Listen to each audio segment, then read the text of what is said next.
दोस्तों, आप चाहे किसी भी क्लास में चले जाओ, आपको हर क्लास में सिर्फ 4 से 5 टॉपर्स मिलेंगे और बाकी एवरेज या बिलो एवरेज स्टूडेंट्स मिलेंगे। पर क्या आपने कभी सोचा है आखिर टॉपर्स को एवरेज स्टूडेंट से क्या चीज खास बनाती है और आखिर उनके मार्क्स हमेशा सबसे ज्यादा कैसे आ जाते हैं? अब आप बोलोगे कि यार टॉपर्स तो ज्यादा पढ़ते होंगे ना, या उन्हें कुछ ऐसी ट्रिक्स पता होंगी जो शायद एवरेज स्टूडेंट्स को नहीं पता हो। तो ऐसा कुछ भी नहीं है, बल्कि इसके पीछे एक बहुत सिंपल सा रीजन है और वो है ये कि टॉपर्स वो कॉमन मिस्टेक्स कभी नहीं करते जो अक्सर एवरेज स्टूडेंट्स करते हैं। और आज की इस वीडियो में मैं आपको ऐसी ही 5 मिस्टेक्स के बारे में बताऊंगा जिनकी वजह से एक एवरेज स्टूडेंट मेहनत करने के बाद भी हमेशा एवरेज स्टूडेंट ही रह जाता है और कभी टॉपर नहीं बन पाता। तो दोस्तों, आज फिर जबरदस्त वैल्यू ऐड करेंगे आपकी लाइफ में। So let's begin. Number 5, wrong approach. दोस्तों, आपके घर या पड़ोस में भी एक ऐसा शर्मा जी का बेटा तो जरूर होगा जिसका एग्जाम्पल आपके पेरेंट्स हमेशा आपको देते होंगे और बोलते होंगे, जरा कुछ शर्मा जी के बेटे से सीखो, कैसे वो दिन भर पढ़ता रहता है। और ऐसा वो इसलिए कहते हैं क्योंकि उनके अकॉर्डिंग आप जितना ज्यादा पढ़ाई करोगे, आपके मार्क्स उतने ही ज्यादा अच्छे आएंगे और आप उतने ही होशियार भी माने जाओगे। और यही रीजन है कि ज्यादातर लोग 10 घंटे पढ़ने वाले स्टूडेंट को 4 घंटे पढ़ने वाले स्टूडेंट के कंपैरिजन में ज्यादा हार्ड वर्किंग मानते हैं, फिर चाहे दोनों स्टूडेंट्स के मार्क्स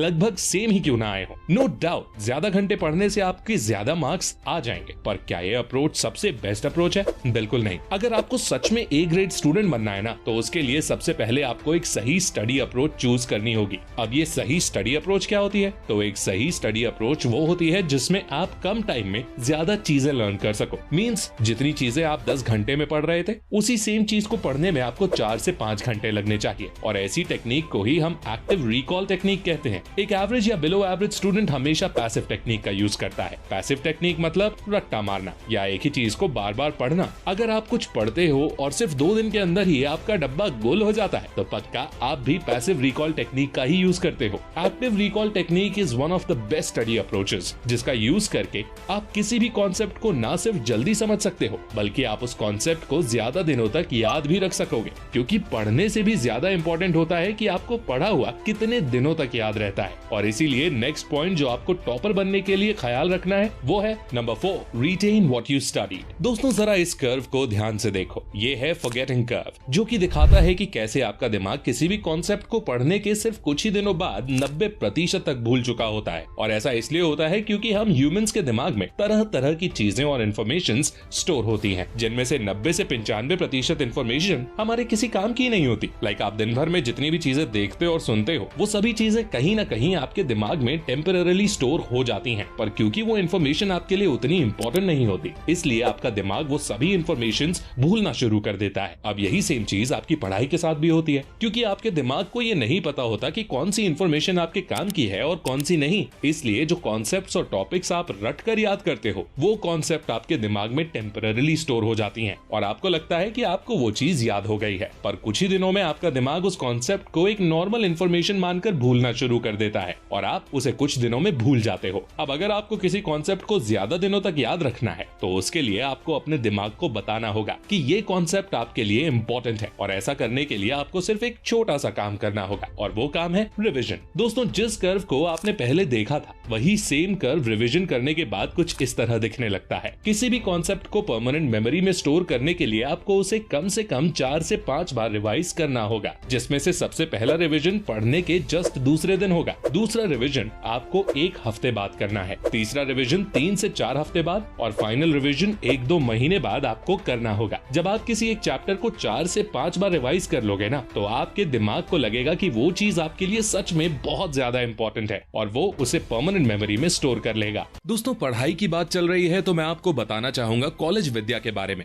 दोस्तों, बहुत से बच्चे ऐसे होते हैं जिन्हें स्कूल पूरा करने के बाद डिग्री हासिल करने के लिए कोई रेगुलर कॉलेज नहीं मिल पाता, या किसी प्रॉब्लम की वजह से वो कॉलेज ज्वाइन नहीं कर पाते। और ऐसे बच्चे कॉलेज विद्या की मदद से किसी भी ऑनलाइन या डिस्टेंस यूनिवर्सिटी में एडमिशन ले सकते हैं, जहां से आप अपनी डिग्री कंप्लीट कर सकते हो अपने घर से ही पढ़ाई करके। काफी बच्चों को लगता है कि ऑनलाइन या डिस्टेंस डिग्रीज की वैल्यू ऑफलाइन डिग्रीज के मुकाबले कम होती है, लेकिन ये बस एक मिथ है, क्योंकि यूजीसी यानी यूनिवर्सिटी ग्रांट्स कमीशन ने खुद कहा है कि ऑफलाइन और ऑनलाइन डिग्रीज की वैल्यू एक बराबर ही होती है। दोस्तों, एजुकेशन एक वन टाइम इन्वेस्टमेंट हो कि अच्छे से पढ़ाई होती हो, ये time person to person depend करता है। किसी की सुबह अच्छे से पढ़ाई होती है तो किसी की रात में, और ऐसा इसलिए है क्योंकि आपकी नींद और बाकी बहुत सी एक्टिविटीज आपके डीएनए के ऊपर डिपेंड करती हैं, और जिस तरह से आपका दिमाग बचपन से डिजाइन हुआ है उसके अकॉर्डिंग आपके लिए पढ़ने का बेस्ट टाइम डिसाइड होता है। फॉर एग्जाम्पल, पर्सनली मुझे ना सुबह जल्दी पढ़ने का मन करता है और ना ज्यादा रात में। वहाँ मेरे कुछ दोस्त रात के 2 से 3 बजे तक पढ़ लेते हैं, तो कुछ दोस्त सुबह के 4 से 5 बजे पढ़ाई करते हैं। पर इसका मतलब ये नहीं है कि सुबह पढ़ने वालों के मार्क्स अच्छे आ जाते हैं और रात में पढ़ने वालों के नहीं।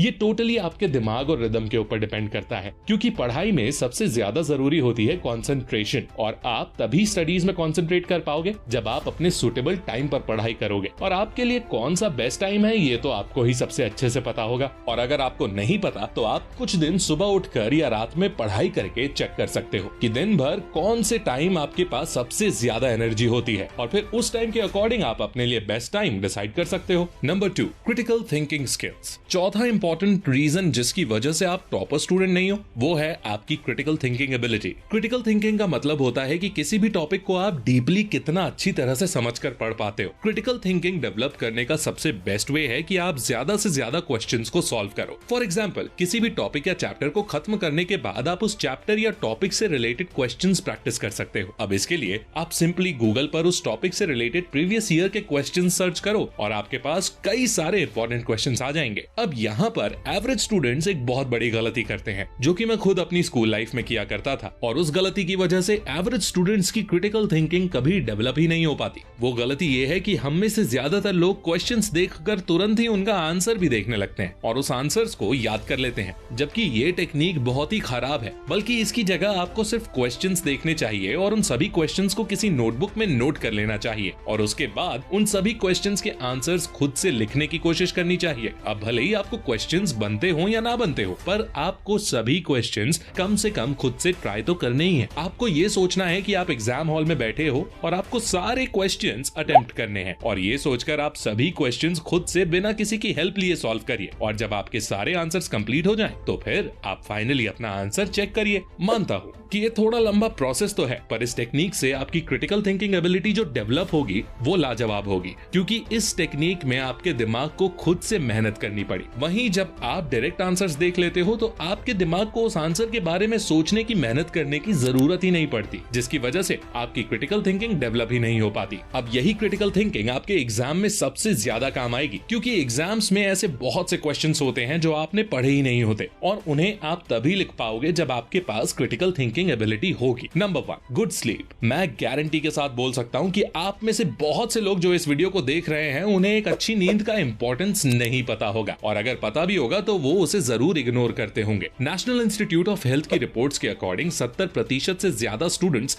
8 घंटे की नींद भी अच्छे से नहीं लेते, जिसकी वजह से न सिर्फ उनकी मेंटल हेल्थ खराब होती है, बल्कि उन्हें कई तरह की problems like depression and anxiety का भी सामना करना पड़ता है। एक अच्छी नींद आपके ब्रेन की मेमोरी पावर को कई गुना बढ़ा देती है, और ऐसा हम नहीं कह रहे, बल्कि दुनिया की कई रिसर्चर्स ने ये बात प्रूव करी है। यूनिवर्सिटी ऑफ कैलिफोर्निया के स्लीप साइंटिस्ट डॉक्टर वॉकर के अकॉर्डिंग एक अच्छी नींद लेने के दौरान हमारा ब्रेन 3 फेजेस से होकर गुजरता है, जिसमें पहला फेज लाइट स्लीप का होता है, दूसरा फेज डीप स्लीप का, और तीसरा और सबसे इंपॉर्टेंट फेज होता है रैपिड आई मूवमेंट। इन तीनों फेजेस के दौरान आपका ब्रेन वो सभी एक्टिविटीज रिकॉल करता है जो आपने दिन भर किए होते हैं, और ब्रेन उन सभी एक्टिविटीज को एक दूसरे से कनेक्ट करने की कोशिश करता है, जो कि इवेंचुअली आपकी मेमोरी स्ट्रेंथ को मजबूत करता है। वैसे तो इसके ऊपर डिटेल्ड साइंस एक्सप्लेनेशन अवेलेबल है, पर अभी के लिए आप सिर्फ इतना समझ लो कि आपकी नींद स्टडीज को काफी ज्यादा अफेक्ट करती है, और इसीलिए आपको मिनिमम 7 से 8 घंटे की क्वालिटी नींद तो लेनी ही चाहिए। अब क्योंकि आपने यहाँ तक वीडियो देखा है, that means you are really serious student, और इसलिए मैं आपको एक लास्ट टिप देना चाहूंगा, जो कि है डोंट टेक एन आइडेंटिटी। इसका सीधा और सिंपल सा मतलब ये है कि आप कभी भी खुद से कोई आइडेंटिटी मत जोड़िए। लाइक बहुत से स्टूडेंट्स खुद के साथ एक आइडेंटिटी जोड़ देते हैं कि वो लोग इस पर्टिकुलर सब्जेक्ट में अच्छे हैं और इस सब्जेक्ट में वीक। फॉर एग्जाम्पल, अगर आप खुद के साथ ये आइडेंटिटी जोड़ देते हो कि आपकी मैथ्स बिल्कुल समझ में नहीं आती है और आप कभी मैथ्स में अच्छे मार्क्स स्कोर ही नहीं कर पाओगे, तो इसकी वजह से जब आप मैथ्स करने बैठोगे ना, तो आप यही सोचने लगोगे कि आखिर आप तो मैथ्स में वीक हो, तो इसके ऊपर मेहनत करने का मतलब ही क्या हुआ, और ये सोचकर आप अपना 100% कभी भी नहीं दे पाओगे और जल्द ही क्विट कर दोगे। और यही वजह है कि आपको कभी खुद से किसी तरह की आइडेंटिटी नहीं जोड़नी चाहिए, फिर चाहे वो आइडेंटिटी अच्छी हो या बुरी। आपको हमेशा खुद को एक इम्प्रूविंग स्टूडेंट की तरह ही देखना चाहिए जो सिर्फ इम्पोर्टेंट टॉपिक्स पर फोकस करता हो। और हमारे वीडियोस का भी मेन एम आप सभी लोगों की स्टडीज और डेली लाइफ को इम्प्रूव करना है। तो अगर आपको इस वीडियो में बताई गई इन्फॉर्मेशन काम की लगी तो वीडियो को गुरु दक्षिणा के रूप में एक लाइक जरूर दे देना। और ऐसी ही गजब की वीडियोस देखने के लिए हमारे चैनल को सब्सक्राइब करके बेल आइकन दबाना मत भूलना। मैं मिलता हूँ आपसे अगली वीडियो में, तब तक के लिए take care, love you all and all the best.